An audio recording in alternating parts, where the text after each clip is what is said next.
इयत्ता तिसरी मराठी कविता. माझ्या मामाची रंगीत गाडी. कवी ग. पाटील. माझ्या मामाची रंगीत गाडी हो, तिला खिल्लाच्या बैलांची जोडी हो. कशी दौडत दौडत येई हो, मला आजोळी घेऊन जाई हो. नाही बिकट घाट, सारी सपाट वाट, मऊ गालीचे ठाई ठाई हो. शीळ घालून मंजुळ वाणी हो, पाजी बैलांना ओहोळ पाणी हो. गळा खुळखुळ घुंगूर माळा हो, गायी किलबिल विहंग मेळा हो. बाजरीच्या शेतात करी सळसळवात, कशी घुमली आंबेराई हो. कोण कानोसा घेऊन पाही हो, कोण लगबग धावून येई हो.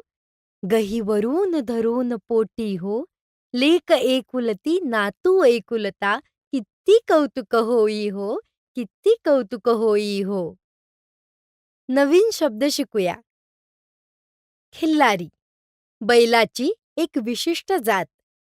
मंजुळ, सुरेल, कर्णमधुर.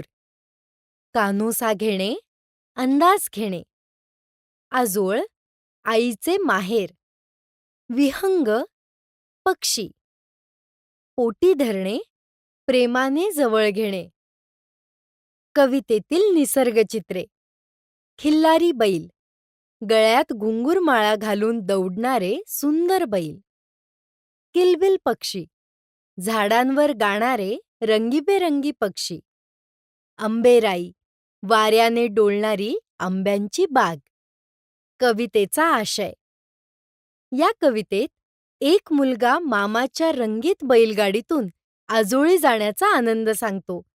सपाट वाट, बाजरीची शेते, पक्ष्यांचा किलबिलाट आणि आंबेराईचा सुगंध हे सारे निसर्ग सौंदर्य कवितेत उमटते. आजोळी पोहोचल्यावर आजी आजोबांचे प्रेम आणि कौतुक मिळते.